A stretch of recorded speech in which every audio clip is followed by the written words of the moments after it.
Hello aspirants, in this video we will see classification of cost.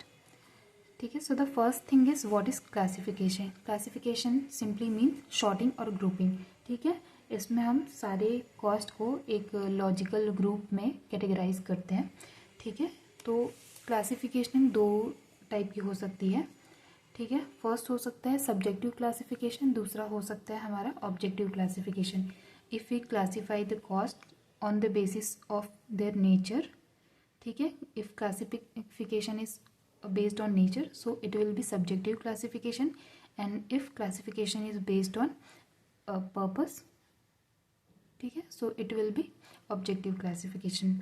Then as per para 6 of cash 1, that is cost accounting standard, 5 classification can be done. Okay, so what are the 5 classification? We'll see through this flow chart.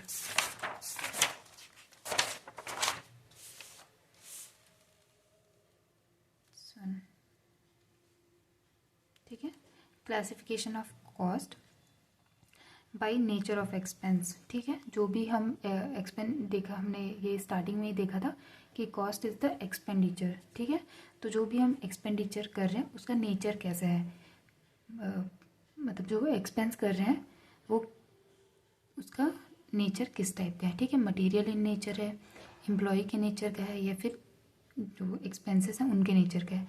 ठीक है, अगर सारे जैसे कि ये highlighter बनाने के लिए हमने जो यूज़ किया है प्लास्टिक एंड इंक, तो ये सारे आ जाएंगे हमारे मटेरियल नेचर के.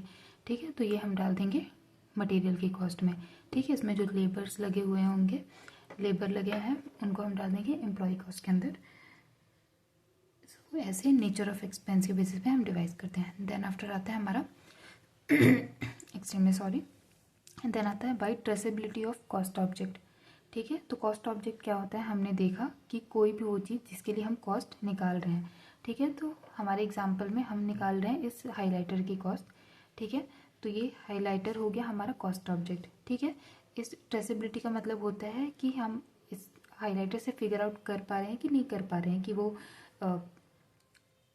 मतलब ट्रेसेबिलिटी टू कॉस्ट ऑब्जेक्ट का मतलब कि इसमें वो विजिबल है कि नहीं, हम फिगर आउट कर पा रहे हैं कि नहीं कर पा रहे कि ये इसमें इन्वॉल्व है.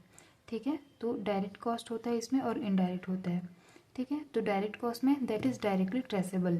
ठीक है, हम ये क्लियरली देख के बता सकते हैं कि इसमें प्लास्टिक यूज़ हुआ है, लेकिन जो मशीन इसको बनाने के लिए जो मशीन लगी है और मशीन को प्रॉपर ऑपरेट करने के लिए उसमें वो लुब्रिकेटिंग ऑयल लगती है. ठीक है, तो वो इसमें क्लियरली हमको विजिबल नहीं है. ठीक है, क्योंकि डायरेक्टली वो इसमें यूज़ भी नहीं हुआ है.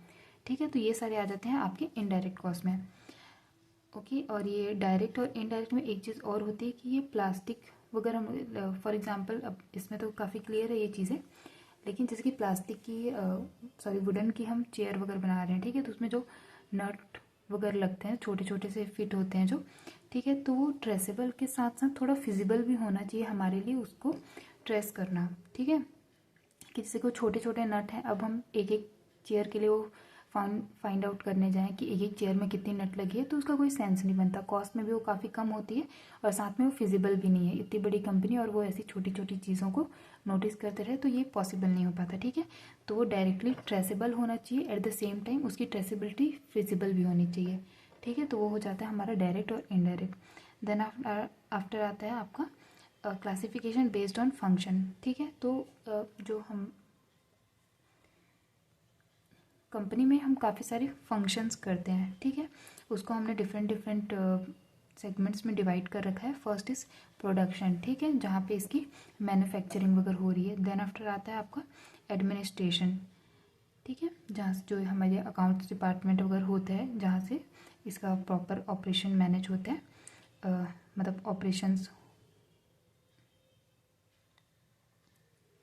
Then classification based on function. ठीक है, तो वेरियस फंक्शन हम परफॉर्म करते हैं एक फैक्ट्री या फिर एक कंपनी के अंदर. ठीक है, तो फैक्ट्री का एग्जांपल लेते हैं, तो वहाँ पे होता है प्रोडक्शन. ठीक है, जहाँ पे ये हाइलाइटर एक्चुअल में बनाया जा रहा है. देन आफ्टर आता है एडमिनिस्ट्रेशन. फिर आता है हमारा selling, distribution, research and development. ठीक है, इस टाइप की एक्टिविटी हम सारी करते हैं. तो हम जो जितनी सारी भी कॉस्ट है उसको इस बेसिस पे भी डिवाइड कर सकते हैं कि प्रोडक्शन में कितना लगा, देन एडमिन में कितना लगा, S&D में कितना, R&D में कितना, उसके बेसिस पे भी हम डिवाइड कर सकते हैं। देन अदर आता है नेचर ऑफ बिहेवियर। ठीक है, नेचर ऑफ बिहेवियर मीन्स कि वो जो पर्टिकुलर कॉस्ट है किस टाइप का है उसका नेचर है। जब हम वॉल्यूम बढ़ा रहे हैं तो इंक्रीज़ हो रहा है, डिक्रीज़ हो रहा है, मतलब सर्टेन उसमें चेंजेस हो रहे हैं या नहीं हो रहे हैं। ठीक है, अगर वॉल्यूम के बढ़ाने से अगर वो फिक्स जो कॉस्ट है वो इंक्रीज़ होती है, ठीक है, तो वो हो जाएगा हमारा वेरिएबल। जो वॉल्यूम के बढ़ाने से वेरी करती है दैट इज़ वेरिएबल कॉस्ट। ठीक है, सर्टेन कॉस्ट हैं वो कांस्टेंट रहते हैं। ठीक है, आप इंक्रीज़ करो डिक्रीज़ करो उतना उसमें इम्पैक्ट नहीं आता। ठीक है, तो वो हो जाते हैं हमारे फिक्स्ड। और कुछ कॉस्ट ऐसे होते हैं जो फिक्स्ड भी होते हैं एंड वेरिएबल के भी कैरेक्टरिस्टिक शो करते हैं, तो उस टाइप के कॉस्ट होते हैं सेमी वेरिएबल कॉस्ट। ठीक है, जो फिक्स्ड काइंड ऑफ भी होते हैं और वेरिएबल भी होते हैं। ठीक है, देन आफ्टर आता है आपका नेचर ऑफ प्रोडक्शन और ऑपरेशन प्रोसेस। ठीक है, ये हमने देखा था मेथड के अंदर में। ठीक है, तो इस बेसिस पे हम डिवाइड कर सकते हैं कि job batch, contract cost, process cost and joint cost. ठीक है, इन सब पर्टिकुलर के लिए कितना कितना कॉस्ट लगा, इस बेसिस पे भी हम टोटल कॉस्ट को डिवाइड कर सकते हैं। Okay, from next video we will see elements of cost. Okay, thank you.